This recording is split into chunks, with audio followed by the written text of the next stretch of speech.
Aucune scène de liesse populaire n'est comparable à celle que nous font vivre la succession des années.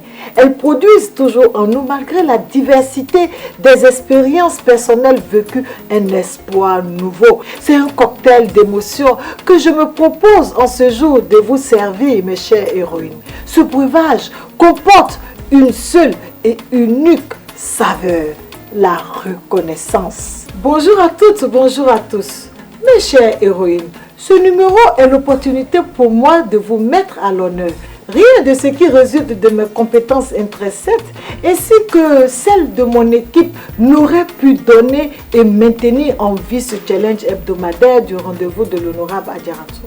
Cette émission a été créée pour vous et vous avez répondu présente depuis plusieurs mois. Ma reconnaissance m'engage à céder la place en ce jour à 2 héroïnes qui ont été retenues parmi plusieurs pour leur qualité de super fans.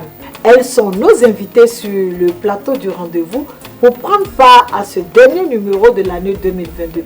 Je reçois mon héroïne Mati Fofana, venue spécialement de Gagnoa pour participer à cette émission.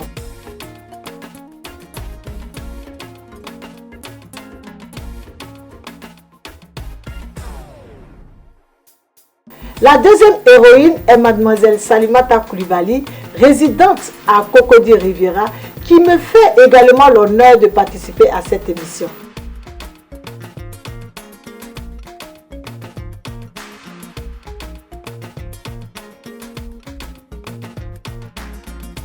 Bienvenue sur le plateau du rendez-vous de l'honorable Adjaratou.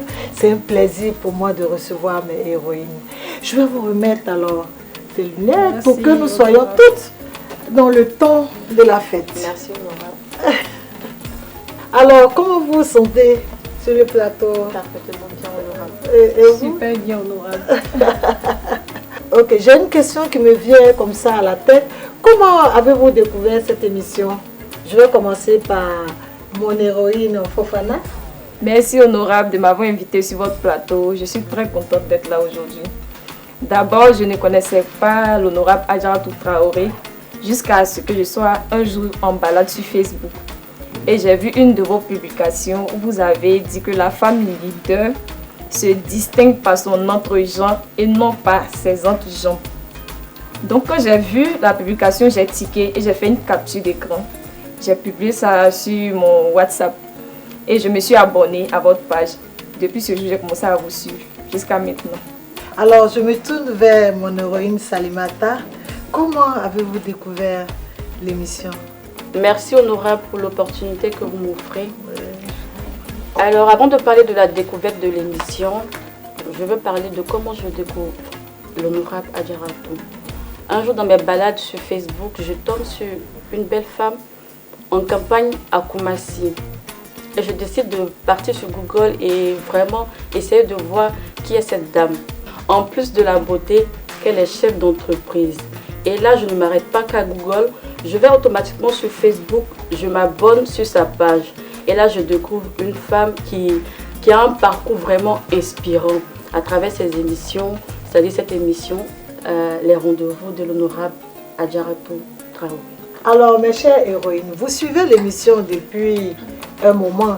Quel a été l'impact sur vous? La politique est difficile, mais les femmes peuvent s'engager et mieux faire que les hommes. Et j'ai beaucoup aimé l'émission sur la résilience qui montre comment les femmes peuvent résister aux obstacles. C'est ça. L'émission Le rendez-vous de l'honorable Adjaratou Traoré m'a impacté très positivement. Oui, au point que je ne rate jamais l'émission. Même quand je suis au travail, je m'arrange à ce que l'heure de l'émission trouve que j'ai déjà fini mes tâches et puis je suis l'émission tranquillement. À travers l'émission, l'honorable a fait part de ses expériences personnelles qui vraiment m'inspirent beaucoup, me motivent et m'aident à fixer mes objectifs pour un futur meilleur. Je suis vraiment ravie de savoir que le rendez-vous de l'honorable impacte positivement sur les femmes, surtout les jeunes filles, parce que c'est ça l'objectif. Que nous femmes, nous puissions embrasser l'aspect politique, aussi difficile soit-elle, et faire mieux, pourquoi pas, que les hommes. Je voudrais savoir, Après tout ce qu'on a pu dire, qu'est-ce que vous suggérez pour l'amélioration de cette émission pour l'année 2023? Moi, je pense que les émissions de 2022 ont été une réussite, vu que ça nous a impacté positivement. Celle à venir en 2023, je souhaite aussi que l'honorable invite au moins une fois dans le mois. Je souhaite aussi que l'honorable invite une fois dans le mois un de ses abonnés ou d'autres personnes qui la suivent pour venir débattre sur des sujets tels que les violences que subissent les femmes dans les foyers, en entreprise, dans tous les secteurs d'activité. Je profite de l'occasion que vous m'offrez à vous inviter vraiment à vous investir dans le domaine sportif, notamment aux côtés du football féminin, parce que je suis membre d'une commission de football féminin. Alors, Héroïne Fofana, quel est votre mot de fin? D'abord, je voudrais vous dire merci de nous consacrer votre temps en faisant des émissions pour nous motiver et nous aider à aller de l'avant. Pour cela, j'ai un petit présent pour vous. Wow. Oui, pour vous dire merci, pour vous encourager à continuer et nous aider à aller de l'avant. Merci beaucoup, honorable. Parce qu'avec vous, c'est la différence qui fait l'équilibre.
Après avoir reçu mes héroïnes, je voudrais leur dire merci pour tous ces encouragements. C'est un réel plaisir pour moi que mes émissions impactent positivement les jeunes filles. C'est cela l'objectif de cette initiative. Mes très chères héroïnes, prôner l'excellence féminine est un devoir pour moi. À travers donc cette émission qui trace les sillons, je veux apporter ma modeste contribution à la construction d'une société où les femmes s'affirment davantage. Et je crois fermement que nous femmes, nous parviendrons toutes ensemble un jour à influencer positivement notre environnement pour une Côte d'Ivoire meilleure et prospère. Enfin, j'aimerais, chère héroïne, vous présenter mes vœux les meilleurs. Qu'une excellente santé vienne soutenir vos efforts physiques et intellectuels pour la réalisation de vos projets. Que Dieu bénisse la Côte d'Ivoire. Alors, femmes, osons briser les préjugés. Osons nous engager. Osons donc! N'oubliez pas de continuer de vous abonner à mes différentes plateformes et de partager mes liens car le leadership féminin est d'abord et avant tout une question de partage. Retrouvez-moi l'année prochaine pour un autre numéro du rendez-vous de l'honorable Adjaratou. Merci et à bientôt.